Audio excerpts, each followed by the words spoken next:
Welcome everyone to episode 14 of the Average Ontario Anglers Fishing Podcast. This is a relatable fishing podcast that is clean, no swears, right, Andrew?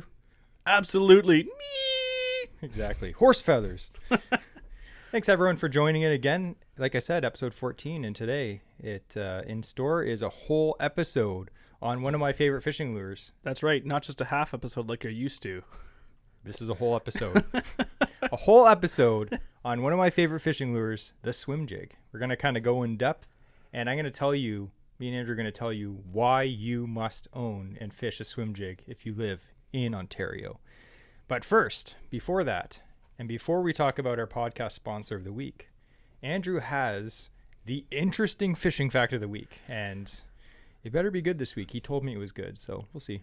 Yeah, well, I like to bring Jesse's hopes up real high before I crush them, just because I like seeing the look of disappointment on his face. All right. So if you're watching this on YouTube, wait for my disappointed face. So this week I wanted to talk about cheating. Now, I'm not going to beat the walleye tournament, lead weights in the fish. We've heard about that way too much already. But I was thinking of what are some other kind of more interesting ways that people have cheated in the past. Okay. Specifically in bass tournaments. Interesting. So I'm not sure if you ever heard of these before. So I have three different ones. The first one, which I had seen a short video on, which is kind of why I picked this topic. Elro McNeil in 1983. So sounds like a cheater. Oh, he was. So this was down in Texas. It took place back in 83. At this time, when it first started, the bass tournaments, you would actually kill the bass. Like, they would have them dead. It was completely fine, normal. So what he did was he bought a frozen bass from Florida. Then he thawed it in his bathtub in Louisiana. Then took it to the Tyler, Texas fishing tournament. And he gave it to a competitor or someone who was actually angling in the event. And they split the livings. They split the winnings. Oh, the winnings. So this he did this a couple times. He eventually upgraded his truck to have an aerator in it and would transport live bass to these different tournaments for a total of $350,000 of winnings. And that's back in the 80s. This is 83, Holy I believe, smokes. To 85. So in 85, him and three other anglers received fines and 5-year prison sentences. That's crazy. Yeah. Like, that's nuts. Wow. You got some balls to do that. My goodness. Especially to unthaw fish, because like you've all caught it. So got a fish at the grocery store unthawed. It doesn't look fresh at all. You know why they caught him? Why there's a lot of suspicion? Why? Is because a guy apparently, now this is hearsay, I couldn't find any actual reports on it, but apparently a guy won a tournament but didn't have any tackle in his boat. It's like, well, that's sense. Interesting.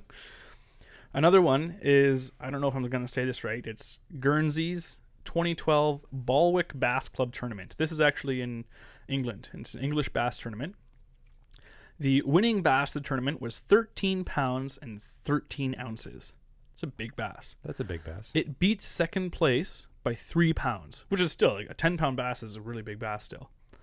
So Matthew Clark, he was the first place winner with that 13-pound bass, and he was posing for the photo after the tournament with his second place winner, Shane Bentley.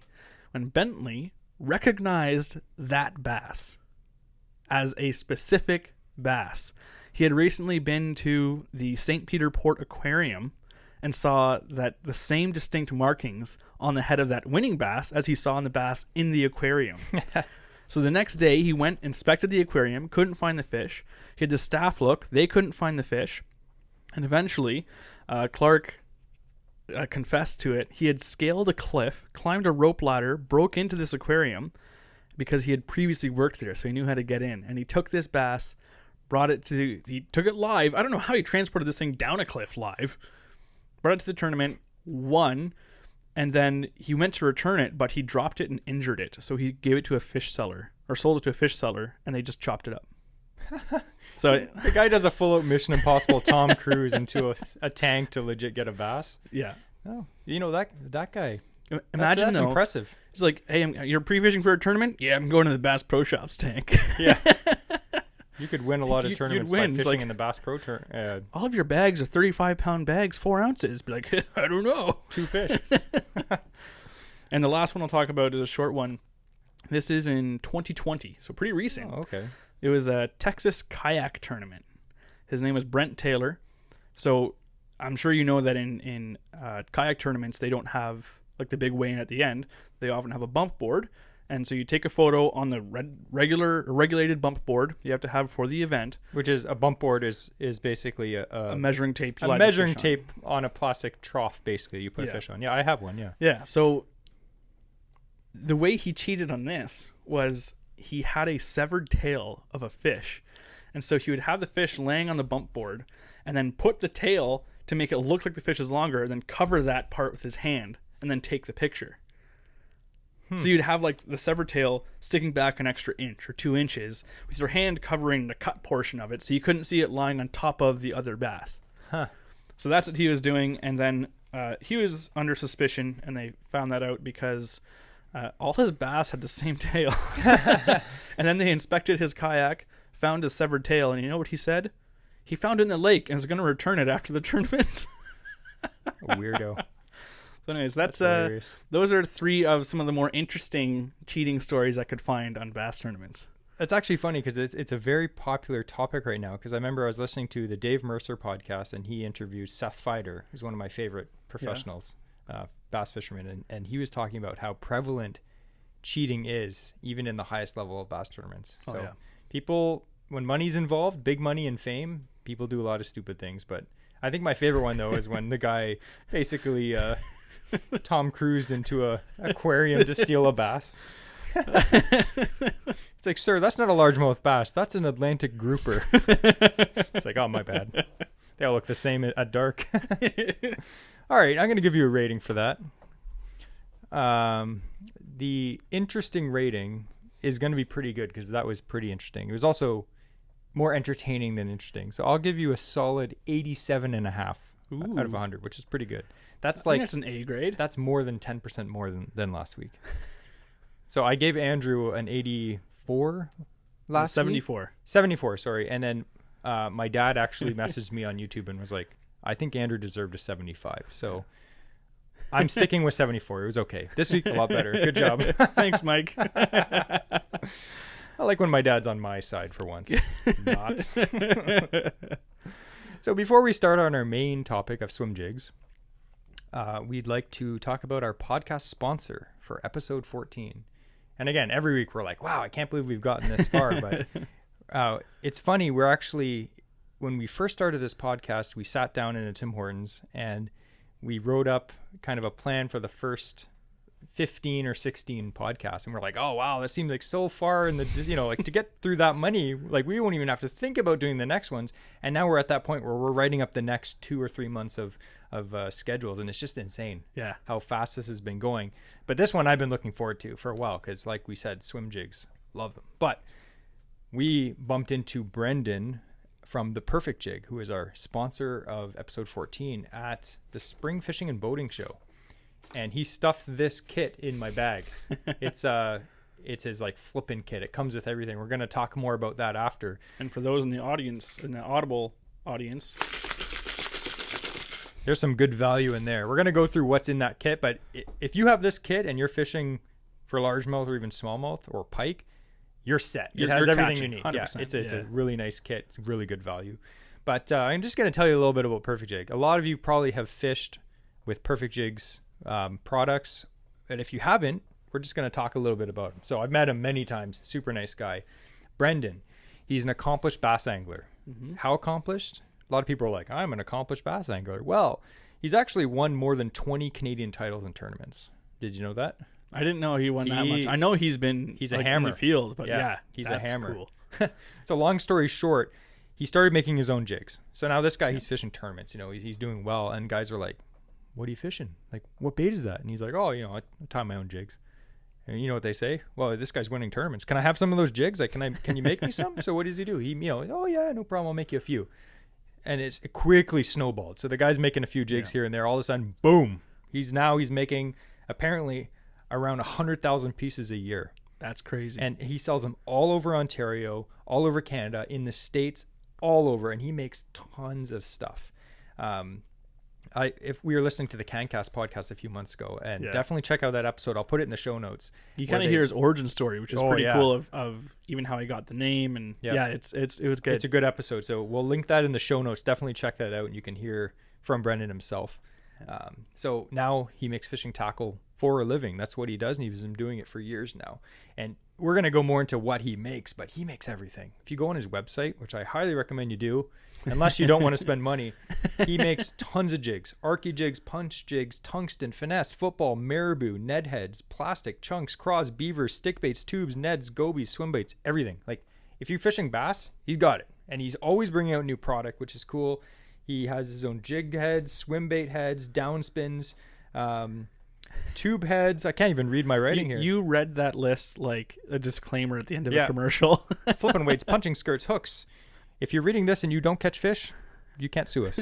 Something's wrong with you. And he has frogs too, but we're going to get into more of that. But basically, he has a lot of stuff. Like he says that he's the one-stop flipping shop, and he literally is. He sells everything you'd need to go the amount of colors he has and color combinations in all of these jigs too is insane. And like we said with other brands, where like when you buy from local guys, they know what colors work well, and you get some really cool colors that maybe work specifically good on certain lakes. But we're gonna go more into that giveaway after. We're gonna get right into our main topic of swim jigs, and I'm all like giddy because like I love swim jigs, and I actually it's a triumph for me because I got Andrew into swim jigs, and I love that. Recently, I think my first swim jig I used was last year. Lost it pretty quickly on a pike. Yeah. And then I got a couple more this year that I'm definitely going to be putting more to use than I have in the past. It's always great when you love something and your friend's like, and then you get them onto it and they're like, I love it. And you're like, I knew it. Haha. He introduced me to swim jigs, and but he got me hooked on swim jigs, and I got him hooked on chatterbaits. Yeah,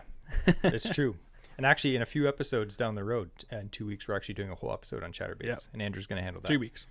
3 weeks, okay. Yeah. Sweet. All right, so why would you want to fish a swim jig? Here's why. They're one of the most versatile lures that you can own. Now, if you already fish a swim jig, you're probably just like nodding your head. Like, yeah, I agree with that. If you've never fished a swim jig, you're probably like, well, what the heck is a swim jig? It just looks like a jig. And the reality is, it is a jig. And we're going to talk about that. But they're super versatile. And there's a lot of professional anglers out there that are known for using swim jigs. Like, it's one of their main things. And I'm thinking, like, if you watch YouTube videos and stuff, you'll see, like, Greg Hackney, Gerald Swindle, John Cruz, John Cox, Tom Mansour. Like, they're known for fishing swim jigs, and they always have one tied on for the reason that it's versatile. They can chuck it anywhere. They can fish it in different depths. Super versatile. So first of all, we're going to kind of cover what is a swim jig, and maybe Andrew can start off there. So a swim jig is the main difference between, let's say, a swim jig and a flipping jig is you have is a position of the eye. So a swim jig has the eye more on the front so that you can be pulled through weeds a bit easier. You're supposed to fish these primarily through covers, what they're designed for. You can fish them anywhere, but they have a weed guard. They have a lead head or tungsten head. Sometimes this one has rattles. Sometimes they may or may not. Sometimes you can get them with an underspin blade underneath of it. But the main difference is that eye on the front of this jig is at the front of the bait. So it's not at the top. It's not set back. That way it's going to slide right through those grasses, those weeds, timber, all that stuff. Timber. Everything. Yeah. And again, they often come with, I think almost always, I would say, is the weed guard as well. Because they're just, again, designed for cover. And these ones have a nice owner hook on it as well, which is awesome. Yeah, so Andrew's holding the Perfect Jig swim jig, which we've used for years. And it's got a really sharp owner hook on it. And like the weed guard, it's softer than a flippin' jig. Yes. So oftentimes you'll pick up a flippin' jig and it has a really stiff weed guard. And that's for deflecting, like lily pad stems and timber. But swim jigs have more of a soft bristle. So... if you're like this is the kind of thing where you cast this out into like a rice bed, you just like slide it right through. Not a problem. It's not, like Jason says, it's not deflecting the heavier weeds. It just has to make sure that things aren't running down your line and getting caught on the hook, essentially. Yeah, you're not like punching this through slop. Okay. So that's a swim jig, and we're going to get more into like in-depth sizes, hooks, weed guards, all that kind of stuff. But you need to be fishing a swim jig for this reason, okay? Like we said, they're versatile. Like Andrew said, they're extremely weedless. And I'm always like, I'm always flabbergasted by how thick of weeds you can actually get a swim jig through when you cast it out and you're reeling it in. And as long as you keep reeling in and the weeds aren't just fully matted up, the swim jig usually comes out without any weeds on it. This is as weedless on a steady retrieve. Like I say, you put a paddle tail on this, cast out, retrieve. This is as weedless as a Texas rigged worm. Yep. Like it just glides right through. Yep. And another reason you should use a swim jig is because they're very multi-species. Now, like you might think, oh, it's a largemouth bait. You catch smallmouth on them. You catch muskie on them. Pike. He slays pike on it. Yep. Very good for pike. And you caught what on it one last week? Yeah, I caught a nice walleye on one. You caught a walleye on a swim jig. So like, I think the main thing that people, when they see swim jig, they think, oh, it's a largemouth bait. And it's just like, that's in their mind. It's like, no, it's a jig. It's a swim bait or whatever trailer you put on with a weed guard. Don't think of it as anything different. It's just weedless. So we're going to go in depth a little bit now about kind of like if you're looking to get some swim jigs, because you obviously should. So they come in a lot of different sizes. If you don't want one now, you will later. Yeah. It's like they work in weeds, but that's not all. Here's what else you'll get. So they come in a lot of different sizes. So generally speaking, we're not going to go super in depth, but generally speaking, the most popular sizes of swim jigs is 1/4 ounce, 3/8, and half. Those are the most popular sizes. Yeah. And they come in different types. So you can get finesse swim jigs. You can get compact finesse jigs. You can get heavy cover swim jigs. So there's all kinds, and it's going to really depend what you're fishing. Like say like I'm fishing, a lake that doesn't have a lot of thick, weeds. I'm probably going to use a finesse jig or something without a big flipping hook. Like, those heavy duty swim jigs are designed for fishing in heavy cover for big fish. Yeah. They have a really thick gauge hook on them. And oftentimes if you're fishing maybe up north, that's not necessary.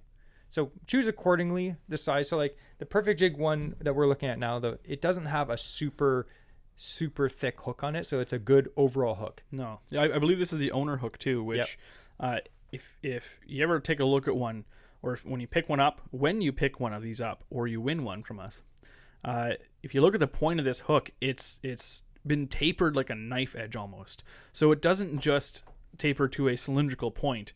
It also like bevels to like a almost flat pointed knife edge. It's a knife edge, yeah. So when it penetrates really easily while still keeping that hook shank it's a bit flattened on the side of the shank to narrow it a bit. Again, helps it slide to that mouth, but you still have a lot of meat in that steel hook to be able to not bend out. You still have a lot of strength, but it has a really nice hook point. That's what the owner hooks are known for. And generally speaking, like I fish the perfect jig swim jig in fairly heavy cover, and I've never had a hook bend out. Yeah. So it depends a lot on your gear as well. We're going to get into that more. So an example of a jig with a heavy duty like hook is a Strike King Hack Attack, the Greg Hackney heavy cover swim jig. And if you notice, the hook is just it's a gaff. Yeah. It's a big 5/0 thick wire hook.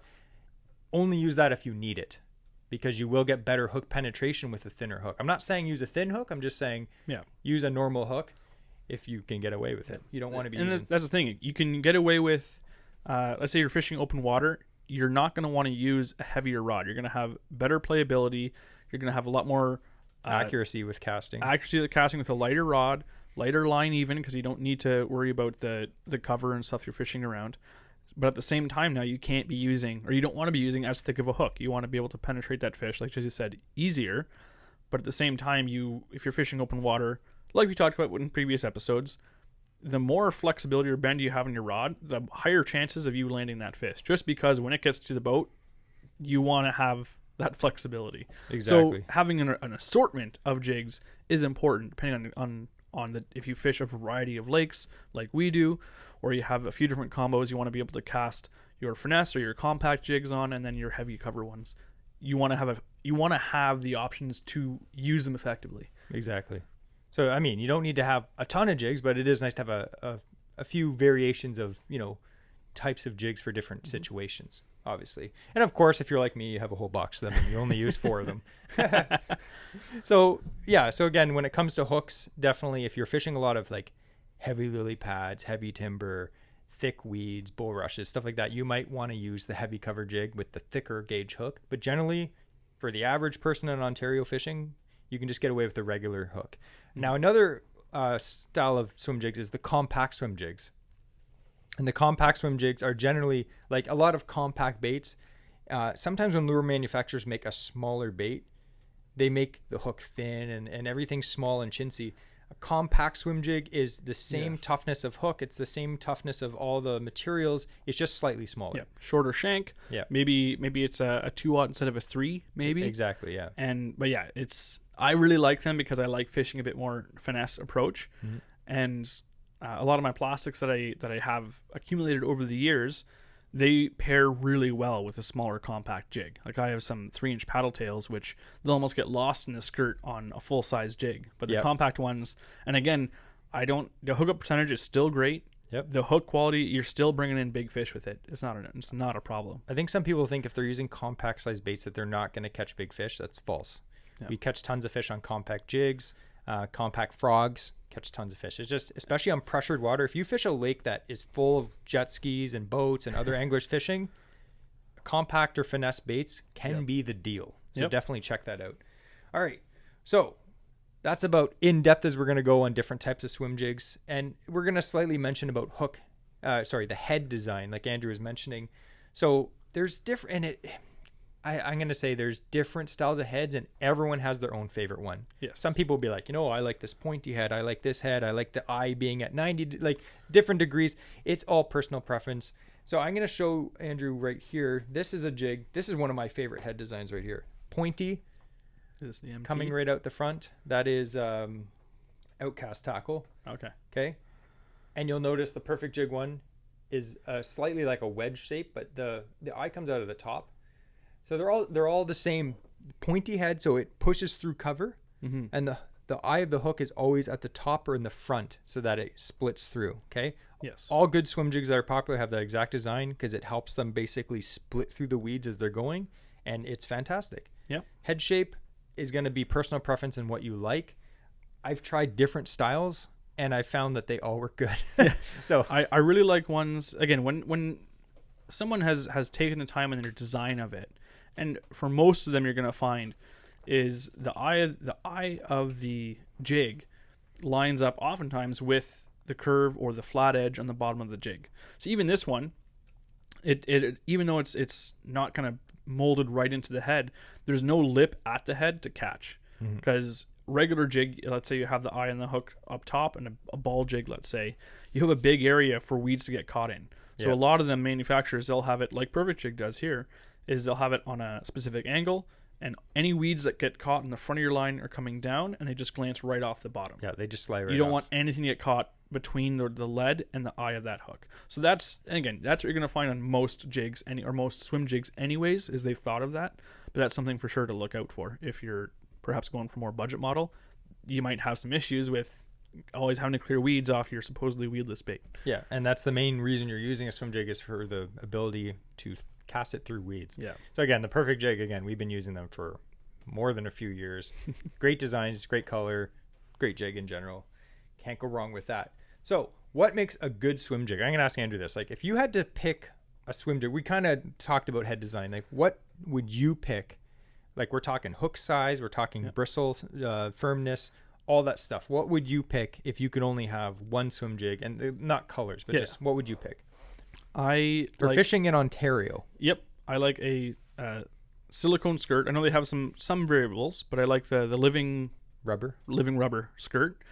I like a soft weed guard because, again, I'm not fishing these as my punching jig. So I like it soft weed guard, a 3/0 hook I do like the owner style, but anyone that has a really fine hook point that can get that penetration started.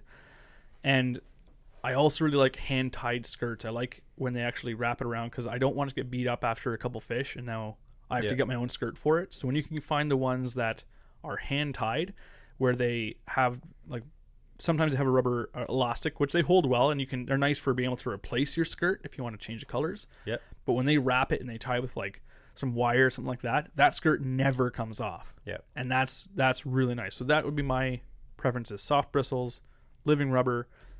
What about really hook sharp? size?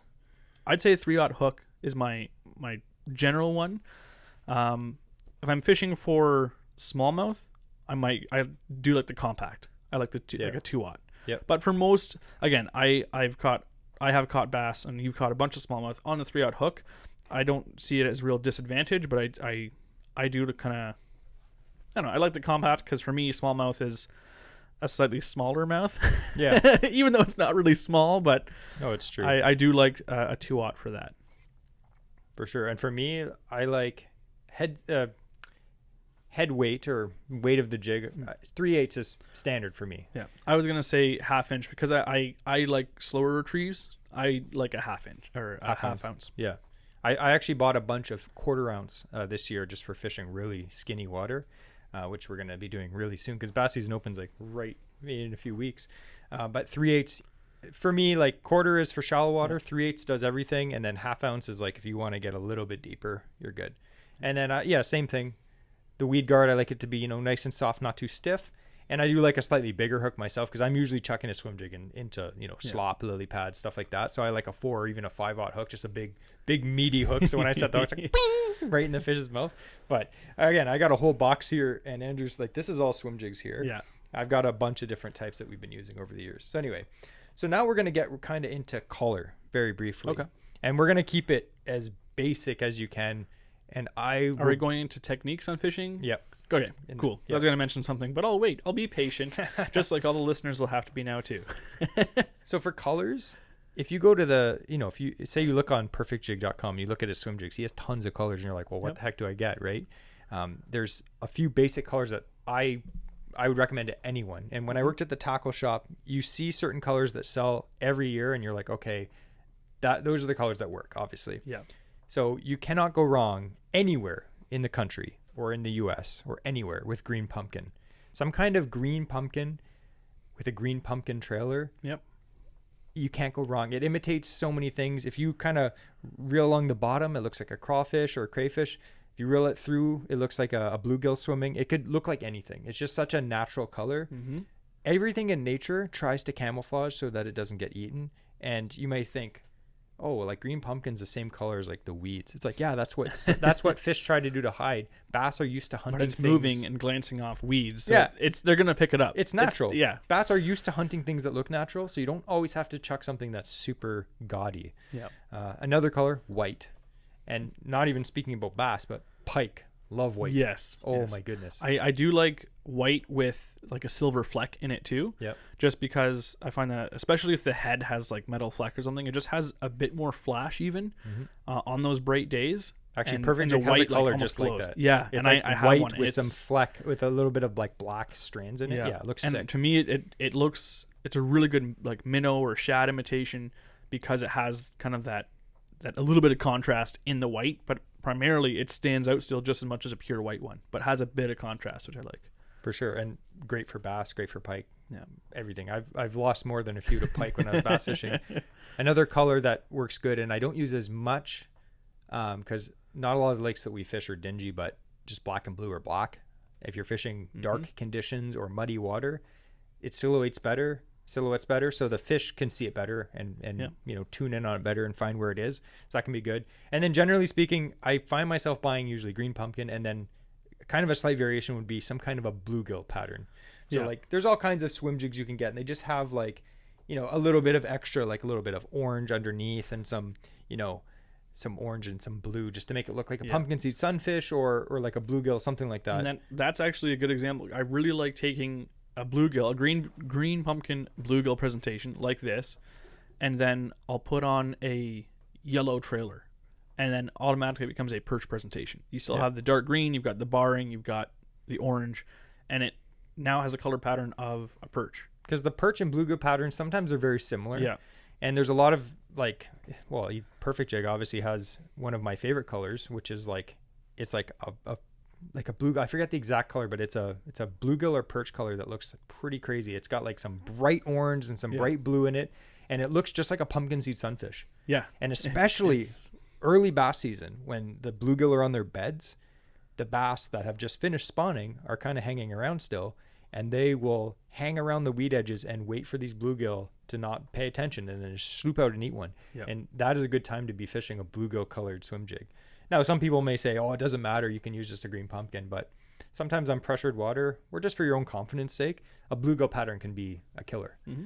But another thing too, I was going to mention for colors, again, for me, I'm a big believer in contrast having benefit.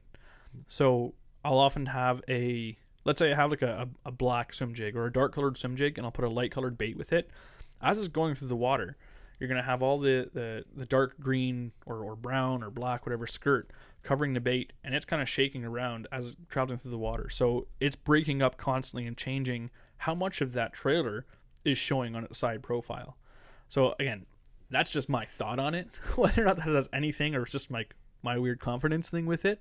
But I do like sometimes pairing really bright trailers with the darker colored baits, just because it gives a bit of like breakup on the pattern. Yeah, and a lot of times like you'll say, oh, I have a green pumpkin swim jig, I'll put a green pumpkin paddle tail on, for example. But I've seen a lot of pros, they'll actually put like, you know, a black and blue trailer on a green pumpkin, or a green pumpkin trailer on a black and blue jig, just to to give it chartreuse on like brown. Like it's different. And it's something different. If you fish a popular lake, and around here it's not like it is in the States, we're not pressured like that. But if you're fishing a popular lake and people are fishing jigs and they're all fishing black and blue because that's a very popular color, or green pumpkin, throwing something slightly different may get you more fish. And just to add to the skirts, I will mention too, some people may ask, why fish a swim jig when I can just fish like a weedless paddle tail? And it's all about the skirt. It pulsates, it creates secondary action. So you have, you know, the paddle tail or the craw or whatever trailer you have that's, you know, kicking or flapping back there, as well as you have that pulsing skirt that's adding kind of like a lifelike pulsing that makes it very realistic. Yeah. And it's more bulky, so fish are trying to feed up. The profile is very good. Yeah, especially the rubber skirts, I think, again, personal opinion, but I think they I don't know, like the tinsel stuff, and they will have a lot of pulsing, like you say, like shimmer and movement on them. I think rubber skirts primarily are beneficial because they just increase the bulk, they increase that side profile of the bait. Because you think of a sunfish or even a perch, like most of the swim jigs that you have or paddle tails that you get, they're quite narrow baits. Yep. And then as soon as you put something like this on and it's going through the water, now you have something that is actually the diameter, the thickness of those bait fish that you're trying to present. Yep. Or like I said, the thicker ones, the bluegills, it creates a big body. So that's, if the fish are finicky or they're picky, having that, and again, just knowing that they're going to get more of a mouthful from it might also help. Especially in the summer when the bass's metabolism is higher. Yeah. They're more likely to move for something that's more substantial. And, you know, you can do very well with just a paddle tail. We do it all the time. But swim jigs are great because they're weedless and it has that secondary action and it's more of a profile. It's a bluegill profile, really. Yeah. And we're not bashing other techniques. We're just, this podcast is about swim jigs. So we're going to talk about the benefits of them. We're going to tell you. And I became I'll get into a swim jig story later, but I became a real believer a few years ago on swim jigs, and I had no confidence in them before, and I forced myself to use them, and they catch a lot. And Andrew will tell you too. So now we're going to get into trailers, which is cool because I have a whole box of trailers here. So Andrew, the three basic trailers that we're going to talk about, you could put anything on the back of a swim jig, but we're going to talk about swim baits, craw baits, and creature baits, which are basically the main ones that we use. Mm-hmm. So which one is your favorite? I would have to say I like a paddle tail. I like a swim bait because when I fish like a half ounce, again, half ounce is for me, I like it because when I'm fishing shallow, it's on the bottom. So if I'm fishing shallow, it's often, through a rice patch on a sand bottom or mud bottom, and I'll cast out and I'll reel it slow, and this paddle tail is just thumping behind, and it looks like something just rooting its face down into the sand bottom, and fish will just annihilate it because it's a small fish that's not expecting. I always think of how it's presenting as naturally as possible, but here's an unsuspecting bait fish that is oblivious to its surroundings, just rooting around for worms in the bottom like silt. Yeah, that's just going to get smashed. So for me, I would have to say it is a paddle tail because open water provides nice action, and when it's down on the bottom reeling slow, you get the right trailer. It has a lot of like thumping action still. Yeah, and they're probably the most popular trailer. Followed second by craw trailers. And like I fish with a few guys that they love the craw trailers on chatterbaits, on swim jigs. I feel like bass aren't that smart. So if a bass sees a swim jig whip by them and it's got a craw on the back and they're like, I've never seen a crayfish swim that fast near the surface, they probably don't think it's a crayfish. No. It's just a swim jig with flappy tails on the back. It probably just looks like some weird sunfish to them. But really, for me, I view a craw bait as more like a double twister because it's just two flopping things behind the bait. Yep. But we're going to talk a little bit about paddle tails. Andrew's telling you why he likes them. So one really nice paddle tail is actually in this kit that we're giving away, or that Perfect Jig is giving away. And we were just talking about this earlier, that this color's pretty nice.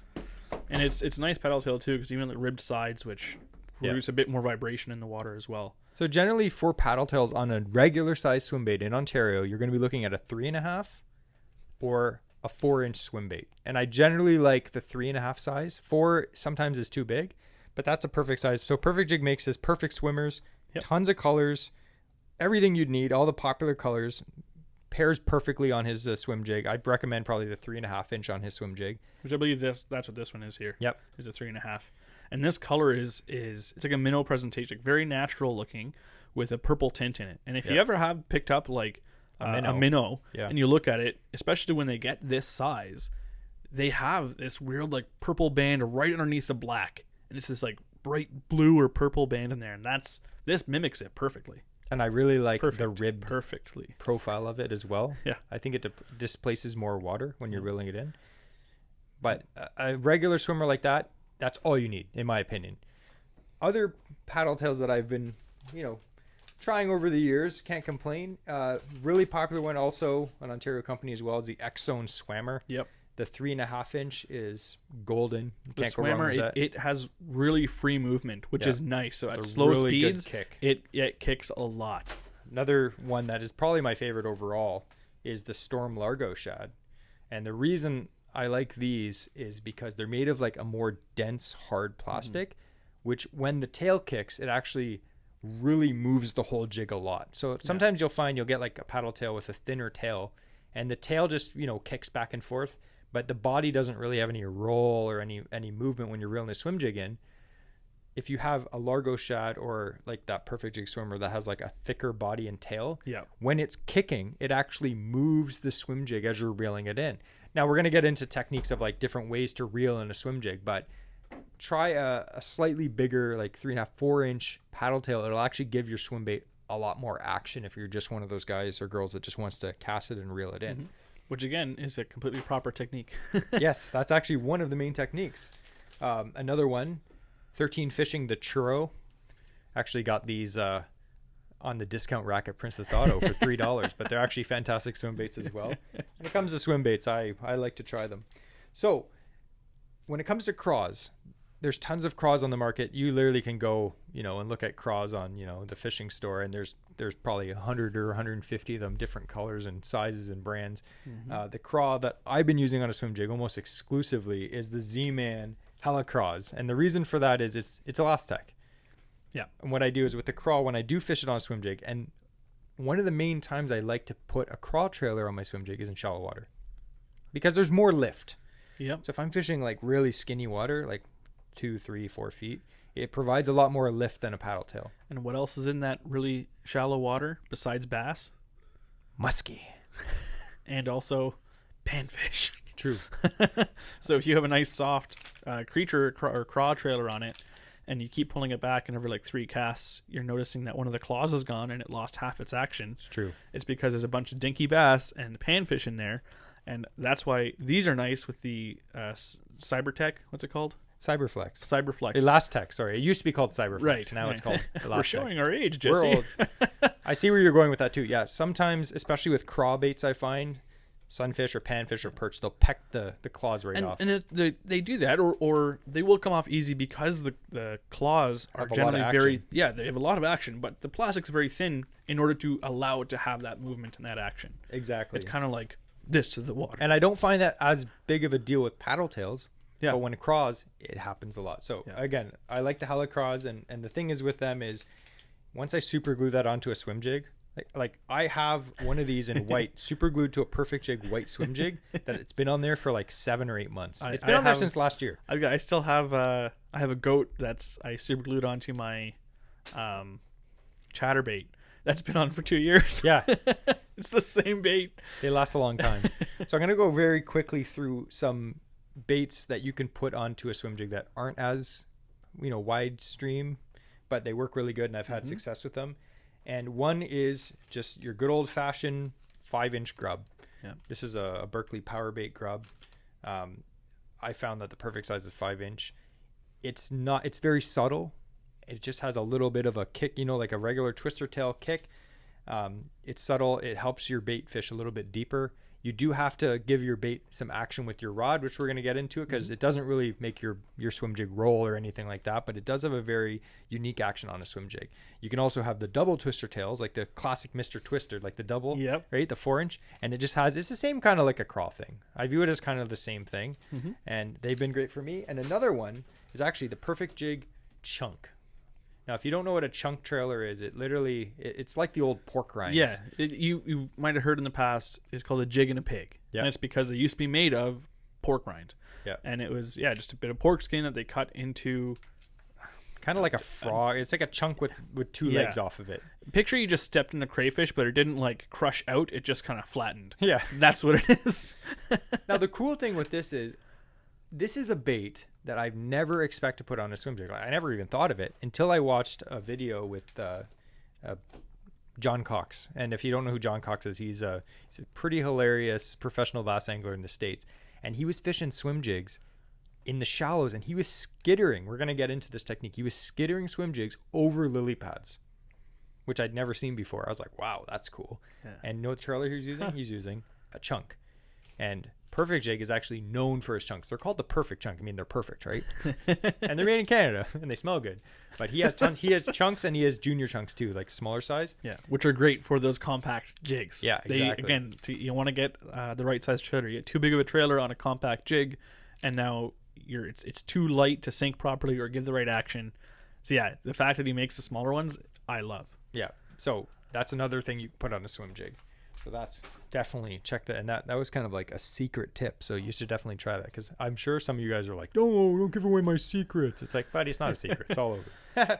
Anyway. Experiment with stuff, because again, Perfect Jig. So he's got like flipping baits here, which he has some tungsten weights and stuff for flipping and pitching. Yeah. You can put this on the back of a swim jig. Who cares? You can put anything on the put back whatever of you want to put a Senko sideways in the back of a swim jig. Try it. I don't know. There's no rules to fishing. So before we get into where to fish a swim jig and what conditions you're going to want to chuck a swim jig and gear, we're going to talk about our sponsor again. So again, we'd really love to thank Brendan again for sponsoring this giveaway. It's fantastic when people reach out to us and are like, hey, we'd like to sponsor a giveaway. Like, I don't think we've asked many people at all. It's been mostly people asking us. And I was like, that's fantastic. Keep it coming. That's awesome. Yeah. So again, if you're a company or a brand that would like to do some sponsor giveaways on our podcast, definitely shoot us an email and we'll get you set up. So we're going to kind of go over what's inside of this particular box, because it's a pretty good box. It's one of those 3,700 size boxes, and it's jam-packed full of stuff. Yep. So we have 5 different jigs.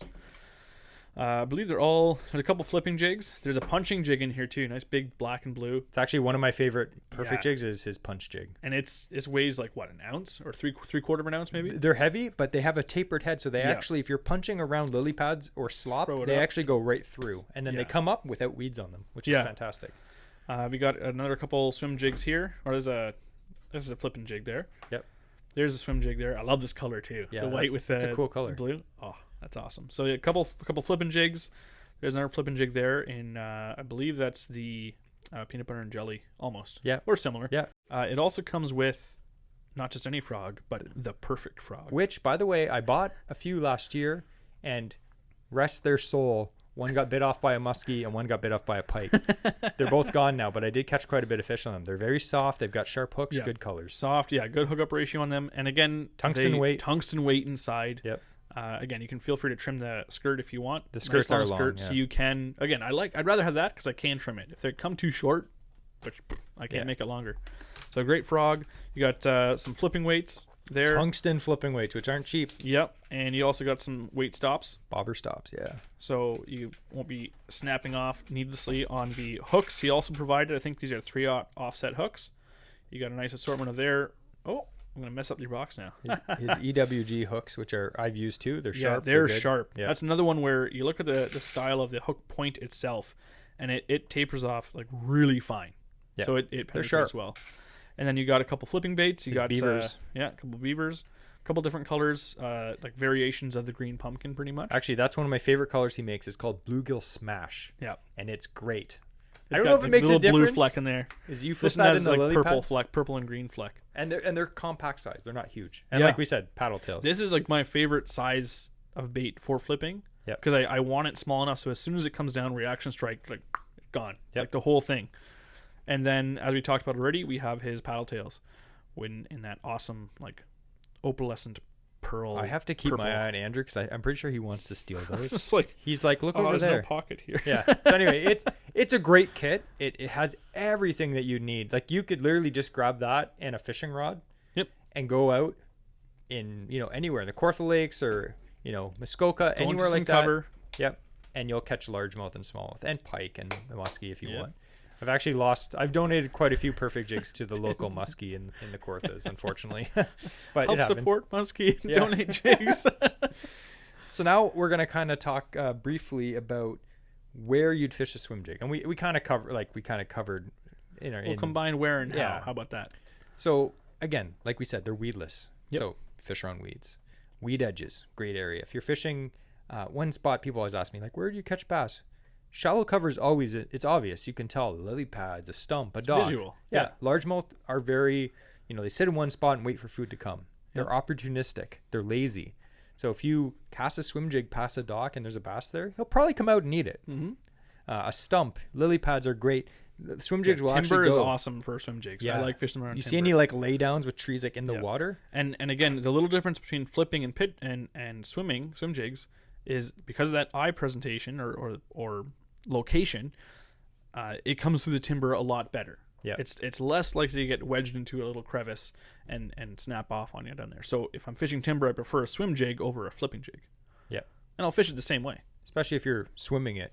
And just to add to that, a lot of people are like, oh, it's a swim jig. You can only swim it. False. It's a jig that swims best. So like jigs, there's so many I different was ripping kinds of mine jigs. like a hair jig.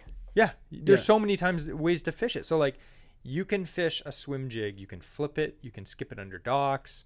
I mean, you can technically swim a flipping jig. You can swim a punch jig. How many times have you fished it without cover? Like you're fishing either a flat, rubbing it on the bottom, or you're casting in the open water beside weeds. Like you're not even making use of the weed guard that's there. No. But they work still. It's just a swim bait Yeah. that's weedless. So don't think that you're fishing a swim jig and you have to fish it like a swim jig. Say you're fishing a swim jig along and there's some weeds, there's some logs, you're fishing targets, and then all of a sudden you see this like nice deep hole in the weeds. Flip the swim jig in there. It's a jig. I gotta It grab my other swims rod better and than a retie. flipping jig, but it's best at swimming. But it can also do all those other things too. It may not be the best at it, but it can still do it. The great thing too is if you're fishing an area that has, let's say, the weeds only come up not to the surface, or there's only like sparse surface weeds, but there's more below. And you're fishing this, you're swimming it along above these weeds, let's say, and then you see a hole. Stop reeling, have it drop down into the hole. It's like you just flipped that hole and Yep. pull it out. Exactly. That's actually one of the best ways I find to fish these, because you're doing two techniques and covering more water at the same time. Exactly. And that's the whole thing we said. Versatile. You can literally put a swim jig on and go down the bank. Say you're a bank angler, you just walk along. As you're walking along, you don't have to change baits all the time. That one bait will do so many different things. Or say you're in a boat or a kayak or whatever. Just go down the bank and fish, or down a weed line. You don't have to keep switching baits. That one bait will do everything. You can flip it, you can swim it, you can drag it on the bottom. You can do whatever you want with it. Remember, there's no rules to fishing unless you're talking about the regulations, which we dealt with last week. So what conditions? Now, again, this is generalizing, but you may say, and I've had a lot of people ask me this, especially when I was at the fishing store, when do you use a swim jig? When do you use a chatterbait? Because they're the same thing. A chatterbait literally is just a swim jig with a blade on it. So generally speaking, this is generalized. If the water is slick, calm, I Using use as aggressive bait as possible. No. So if it's slick, calm, Oh, sorry for steering you wrong, everyone. yeah, don't listen to Andrew right now. He's crazy.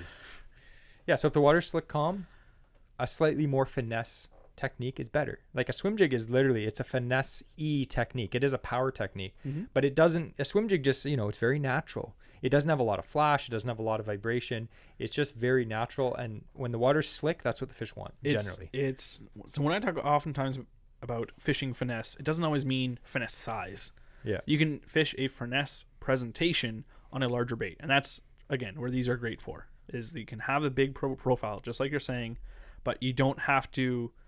You're ripping it in quick. You don't have to be like hopping along hard. You can fish this as slow as you want, or go as light as you want. You can fish this compact ones if you want to go smaller.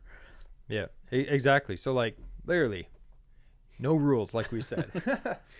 And again, like we said, word of the day: versatile. Versatile, very versatile. And like I said, chatterbait, if the water's kicking up a little bit, there's a little bit of wind, chatterbaits can be fantastic. And they are not as weedless because they don't have a weed guard. Some of them do, but generally chatterbaits are good to fish around cover, also ripping through cover. Swim jigs are not exactly the same as that. So you kind of fish them in slightly different areas. Yeah. But definitely try a swim jig. If you don't own one by now, buy about 4 of them and say thanks to me later. We're going to briefly talk about gear because I could go on for a whole hour about talking about what swim jig rod you should own because I have a few different rods that I've tried, but we're going to keep this basic. You probably already own a rod that's great for swim jigs. Mm-hmm. Now, generally speaking, we're talking about bait casting equipment. We'll talk about spinning gear in a sec, but for me, I think the most versatile rod that you can own for almost any lure is like our generally what we say medium heavy, a 7 foot medium heavy, a 7 foot to 7'3" medium heavy. Yeah. If you're fishing from a boat and you want to cast a little bit farther, sometimes some guys like 7.5 footers, but generally speaking, 7 to 7'3" is perfect. I would say that contrary to perhaps other times when you say that's the great general rod to always have in your boat, I would say personally that would be my first choice rod for fishing swim jigs. Yeah, like that is perfectly paired with them. It's perfect. Yeah. And a lot of guys, if you watch they'll have like, a swim jig signature series rod or what rod they prefer. If you watch, different reviews and stuff, a lot of the rods I find, again, it's all personal preference. Some guys are like, oh man, I like this heavy power rod and 50-pound braid or heavier. And they're fishing around, heavy cover. That's fine. Yeah. But generally speaking, a medium heavy is fine. If you have braid on it, you might want a rod that's a little bit more of a tip, like a moderate fast instead of a fast. Or tie on a mono leader. Exactly. Or fluoro or leader fish fluorocarbon. Yeah. So you do need some stretch somewhere. So it's either got to be in the rod or the line. So if you are using straight braid, you may want a rod that's more of a parabolic action. And again, that's anything that has oftentimes a single hook, but anything that has a heavy weight that the fish can use to its advantage. So that's what we were talking before about fishing like a lighter action rod when you don't have to fish around cover. When it gets close to that boat and you have your rod stiff, tight, that line is no give, and they have this, let's say a jig in their mouth, they have a half ounce of weight that they can just throw around and twist that hook right out on a single head shake and gone. Yeah, and if your rod's not constantly loading with the fish's head shakes, you want something with elasticity to just keep even tension, so even if they're shaking, it's always holding that bait in their mouth. Exactly. And again, it could be the rod, it could be the line, it could be a combination of that. You're going to have to experiment, but generally speaking, if you're using, like we said, a 7 to 7.5 foot medium heavy, we're going to get into line in a second, but we'll get into it right now. I got the line right here. Now, I've tried tons of different combos. Fluorocarbon is expensive. If you kind of want to learn more about fluorocarbon, we have a podcast about fishing line, and I'll link that below. Mm-hmm. But the main types of line you're going to use for swim jig is either braid or fluorocarbon or a monofilament. So fluorocarbon is clear. It's invisible to fish, basically. Same with mono is fairly clear. It has stretch to it. So if you're using a stiffer rod, fluorocarbon or mono could be the deal. Now, if you're fishing in heavy cover, you're probably going to want to use braid. So I generally start at 30-pound braid. But again, it depends on your cover. If you're fishing heavy cover, but it's timber, I would want something personally that has a bit more abrasive resistance. Exactly. So you might want to go up to like a 17 to 20-pound fluorocarbon. Yeah. So to start with fluorocarbon, I'd start at 15. Yeah. Generally, 17 to 20 is if you're fishing around heavy timber or even heavy cover, generally, like docks. If you're going with braid, I'd definitely go with 30 to 50-pound braid. 30 is a little on the thin side, but if you're fishing really heavy cover, I'd jump up to 40 to 50. Mm-hmm. And one thing I'll notice is... So far, I agree with all this. Yeah, like that's the basic information there. Seth Fighter, one of my favorite fishing pros, he always uses a lot of heavier baits on medium... buddy. Yeah, on medium heavy rods. And he'll always say in his videos, if you put braid on a medium heavy, it bumps it up half a power. So remember that if you're fishing swim jigs and you're like, ah, man, I'm fishing heavy cover. I only have this medium heavy. That's fine. If you have braid on it, it's almost a heavy. Yep. Don't worry about it. Now, if you just have spinning gear, you can still fish a swim jig. No problem. Andrew did it last week. On a medium light. It was a more of a finesse hook, a thinner gauge hook. So it still worked. But I was fishing 10-pound braid with a fluoro leader and a medium light spinning rod for walleye. Again, I was limited in what I had with me. Not ideal, but it worked. We broke off other jigs that we were using, and I was like, this is the next best thing I have to fish this way. Yep. And it worked still. So generally, I'd say you'd want at least a medium or medium heavy spinning, and I'd probably load that with 15 to 20-pound braid with a leader of some kind, probably 10 or 12-pound fluoro mono, something like that. Again, it doesn't need to be complicated. It's a jig. You're just literally you're reeling in a jig. Yeah. And primarily, I would say it's not so much the weight of the jig, or oftentimes so much the cover will change. If you're fishing heavy weeds or something like that, you're gonna want heavier line to be able to, and a heavier rod to pull it out. But I would say primarily, I would first focus on the kind of hook that you're using to the rod pair you're using. If you have, again, like we talked about earlier, if the hook is too thick, and then I also ran into another issue. I tried another jig, and of course it's I knew it was a flipping jig, or it was a bucktail jig, and I was not getting the hook up on it that I could have been.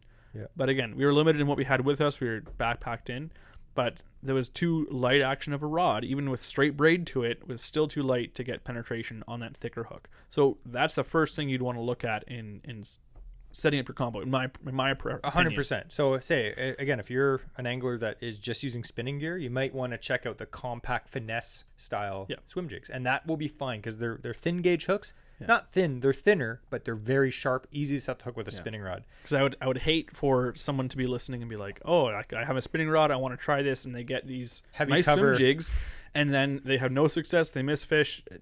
Like, honest mistake, sure, but look for one that was suited for your power of rod. Exactly. And just to end kind of the swim jig thing, again, we highly recommend them. They smash fish. Just a quick story, because I wanted to mention the story. I was fishing last year, and it was like a week after bass opener, and the fish were still in the post spawn funk. You know, they just get all know annoying after they spawn and they don't want to bite. I was fishing this day, and I was up on one of the Kawartha lakes, and it was slick calm, like sunny, bright blue skies. Just the worst day to go bass fishing. Like super hot, and I was like, oh my goodness, and like I had a chatterbait tied on it, and I was like, it's slick calm, this isn't going to be good. The lure's too aggressive. So I tied it on a swim jig, perfect jig. It has this color called brown pumpkin, something like that. It looks very bassy. You look at it, you're like, oh, bass is going to eat that. And I put on it looks like a crayfish color. Like it, oh yeah. Yeah. It's a nice color, and I had such a good day on it. It made me so much more confident. Like, I was pretty confident in them before, but after that day, I caught a bunch. Like, I was just fishing weed lines and in shallow water and all these different situations. I had a great day until a muskie bit me off. But we're going to go through quick, before the end of this podcast, a few other swim jigs that are really cool. So again, we 100% recommend the Perfect Jig one, and we're not even just saying that because he's our sponsor. We have been buying them for a few years. Yeah. And quite a few of them. So Andrew has there the Perfect Jig one. It's right there. Yep. So that's a good one. We're gonna go through these quick. That is a Freedom tackle right there. The Freedom tackle swim jigs are pretty nice. They're actually very reasonably priced too. Yep. That one that you have there is the Outcast tackle heavy duty heavy cover swim jig. It has a slightly bigger hook. The one that we were mentioning earlier, this is the Strike King Hack Attack heavy cover swim jig. It's more of a heavy cover swim jig, obviously. This is the Z-Man Snakeheads. Mm-hmm. It has a very unique head it's designed like a snake head. So they say, oh, the snake slithers through the grass, and so does this jig. The Z-Man is nice too, because if you are one that you want to change your trailer, it does have a special bait keeper that's designed for their Z-Man plastics. Yeah, and it works with other plastics too. This one is cool. We met Sheldon from Jacked Up Jigs at Cancast. Yeah. Very cool designs, very good colors. Yep. And that's like a standard swim jig. This is the Sixth Sense Divine swim jig. This is a sick jig. Like, I'm glad you're doing this episode, because I'd be like, here's one of the 3 I own. This is a Weapons of Bass Destruction swim jig. I like the head design on this. It has a slightly, not a huge hook compared to those big flipping hooks, but I've had good success on those. This is one that I got at Dollarama for $2. No name. Here's a really interesting one right here. This is the Evergreen Grass Ripper swim jig. These are These really are- nice. yeah. More of a premium swim jig. If you don't Yeah. like spending $12 on a swim jig, you might not want that one. And another cool swim jig, which I just picked up, I haven't tried it yet. This is the Berkeley heavy cover swim jig. Yep. It's got a very interesting head design, very cool, and it's got the power bait flavored skirt. So there's definitely options. As you're seeing here, there's so many options of different swim jigs you can get. Again, we like to buy the local ones as much as we can. I do like trying a bunch of other ones, I'm not going to lie, but a lot of the ones that I just mentioned there are made in Ontario. Yep. Check out our Instagram post. I'm posting, it's probably going to be there already. There's a swim jig post with all of the swim jigs that I mentioned, as well as which ones are made in Ontario. So definitely check that out. And again, if you're watching the show on YouTube or on Spotify or wherever you're listening to it, in the show notes is going to be links to all of the cool Perfect Jig stuff. And we would just like to mention at this moment, we have passed a lot of downloads for this podcast. So it's been amazing. We have been very, very happy with the amount of downloads, and it's been crazy. Like, we've been getting lots of messages from you guys and girls and people, reposting our giveaways and stuff on Instagram. It's been fantastic. And every download that we get and every view on YouTube, it really helps our channel grow. It means so much to me and Andrew. And we've kept this podcast so far ad-free. There's been no ads. And we've done this despite monthly costs. Yeah. Obviously, there is costs, and not even to mention all the time that goes into editing. So we've Or the equipment we bought outright to begin with. Yeah, there has been a lot of expense up front. So as a few people requested for us to set up a Patreon link, I was kind of against it at first because I was like, I don't really want to do that. But I've had more than a few people ask me, so I set one I up. had to talk Jesse into it. We're not asking, hey, you should give us this because you're giving you this. No, it's there because we want to be able to. If people have asked, how can we support you? This is how. It's all voluntary. Yeah. So if you would like to support, if you would like to support Jesse learning how to read off of a piece of paper, if you'd like to support the show and help us out, check out the show link and it'll take you right to our Patreon. I don't really know how it works, but I'm sure you'll figure it out. But we'd like to thank you for that. Again, no obligation there, pals. We appreciate your downloads. Yeah. 100%. So anyway, this episode was about swim jigs. And again, we love swim jigs. I highly recommend you get some. We'd like to thank Brendan from Perfect Jig again for sponsoring this giveaway. Definitely check him out. He's at a lot of tackle shops. Probably if you have a local tackle shop near your house, he probably has jigs in there. Because I see what happens. Frogs.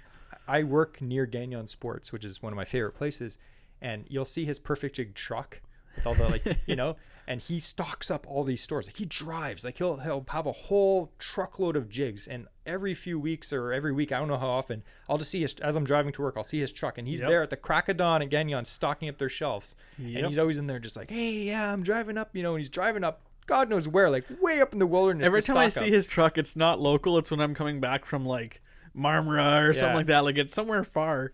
And this guy's a hustler, man. If you see a truck and it doesn't have just like a bumper sticker, a Perfect Jig, it's like lettered out. Yeah. Perfect Jig.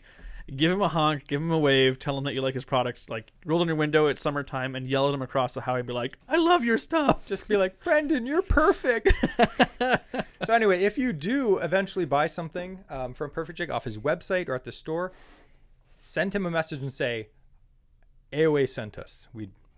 That'd be pretty cool. But anyway, this was a cool podcast. And actually, next week, what's the podcast, Andrew? Just to whet your appetite. Ooh, it is all about the top bass lures. Ooh, top bass lures. And we're going to talk all about swim jigs. Just kidding. We're not going to talk about swim jigs. But anyway, thanks everyone for listening, and we will see you next week.